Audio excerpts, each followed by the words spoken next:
Alright, so as the NBA news has kind of slowed down in the last couple of weeks, there has been some really interesting things, though, that have definitely caught my eye. A couple of things, having to do with the Golden State Warriors. We know that Golden State had a really weird off-season because a lot of players ended up leaving their roster, but then they ended up bringing in, like, a ton of really good players. Like, first and foremost, you, of course, talk about that Jonathan Kuminga now and Moses Moody will, of course, be playing much bigger roles next season since these players, have all, departed the team.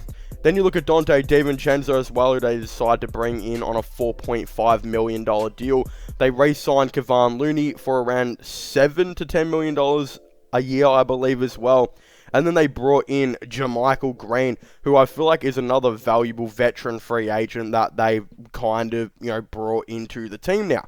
And a lot of people were kind of saying, well, they've done all of these things where they brought in a couple of solid players, and now they've, of course, guaranteed Kuminga and Moody more minutes, but they still have about their 14th and 15th spot left on their roster. Of course, a lot of people just thought they were going to give that 14th and 15th, maybe upgrade Quinndary Weatherspoon to a contract. Mac McClung, who they signed to an exhibition deal.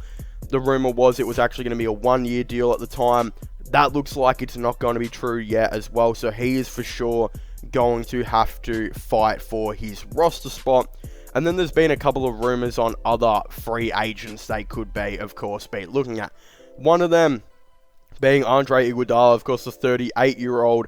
Looks like he will most likely be retiring from the NBA, but there is still a rumor that the Golden State Warriors could be having a little bit of a situation where they're just waiting for the time being, and then they, of course, decide to bring him in, a little bit later. And, of course, that veteran experience would very well help again. I mean, the amount of championships that guy has helped bring the team is really undescribable at this point on, like, how good he's been able to, help with that.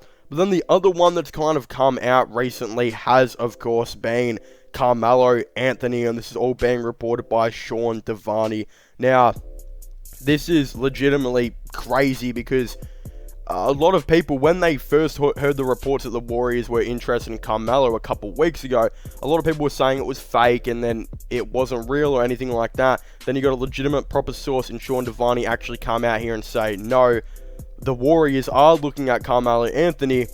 Then again, it is a thing that we've, of course, got to talk about because realistically, there's only been 2 teams, or 3 teams rather, that have showed interest in signing Carmelo, and they haven't really progressed past the early stages. We know Miami looked at it a bit, but then I think they finally opened their eyes and realized he legitimately doesn't help their defensive system at all. The Knicks looked at it, which, honestly, it would be a fun reunion to see Carmelo in New York. And then there was Denver, who Denver didn't even care about, like, a reunion. They weren't even thinking about that. Of course, it obviously left off pretty sour with Carmelo in his first stint at Denver. But they are genuinely just looking to bring a shot creator and a veteran off the bench.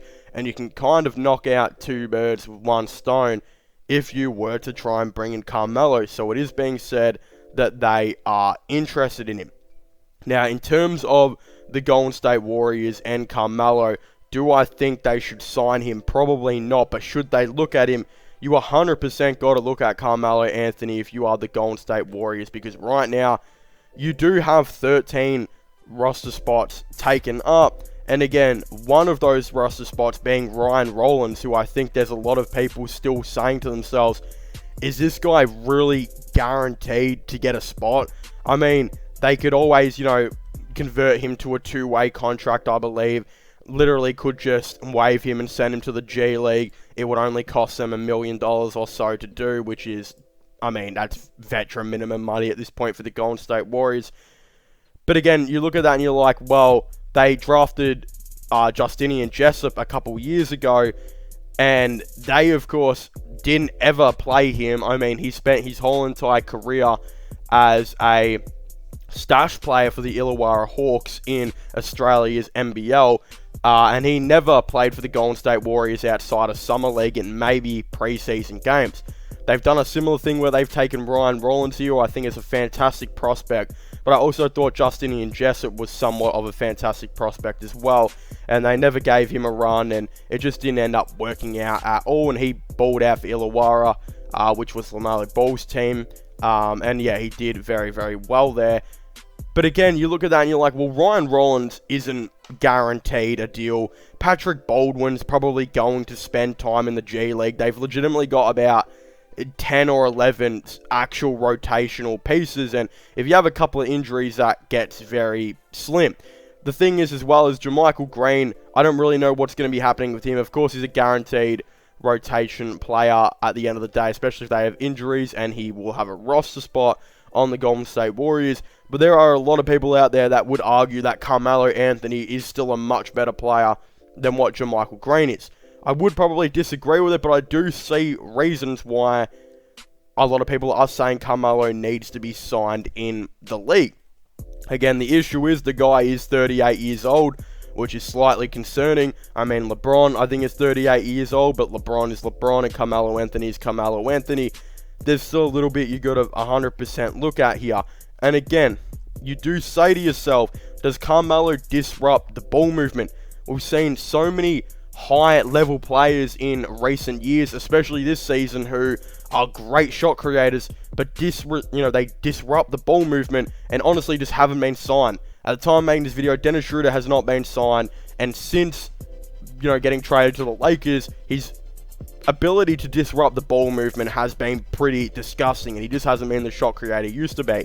You look at Colin Sexton on the Cleveland Cavaliers, terrific shot creator, one of the most underrated shot creators probably in the whole entire game. Legitimately, in his fully healthy season with the Cavaliers, there are people out there that probably say Colin Sexton was a top 20, top 15 shot creator in the game at certain points.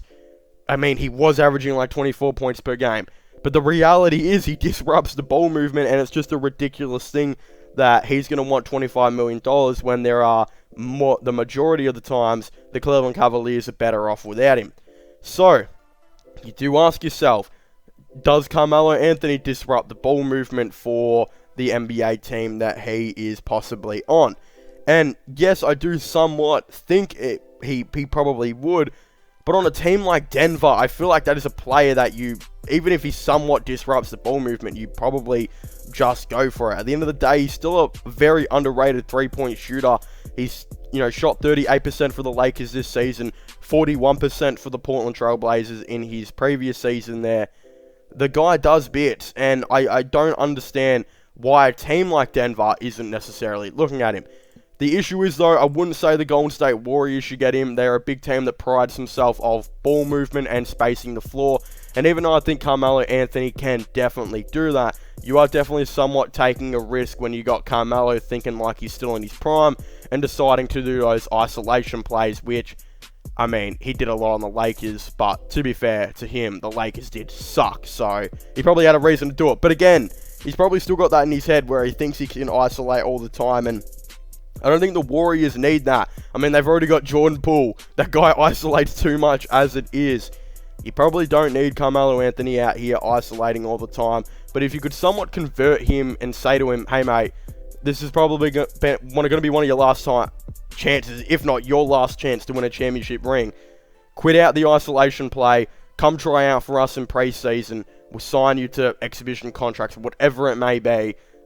And then they can, of course, see if he does disrupt the ball movement, see if he helps out as a shot creator, this and that. I'm not exactly too sure. The fact is he was still averaging 13.5 points per game last season on decent three-point percentage. His defense isn't great, but I don't think the Warriors care about that a whole lot. You're still looking at a dude that can help out offensively and create some shots. I'm saying a team like Denver should go out and sign Carmelo. I think that would be a good idea. I still think Portland would be an interesting idea. That would be awesome to see a reunion back in Portland, to be honest. I think that would be kind of cool. And then I guess the Knicks are the Knicks. I mean, whatever's going to be happening now, I'm not exactly too sure. But again, definitely let me know your thoughts and opinions down below. Do you guys think the Golden State Warriors should, of course, sign Carmelo Anthony? Or do you guys think they should just leave him in free agency? Again, how do you guys think the Warriors are going to fill out this roster? I would definitely really like to know. But as I was saying, please make sure to leave a like, subscribe, and comment. And I'll see you guys next time. Goodbye. Slams through the house.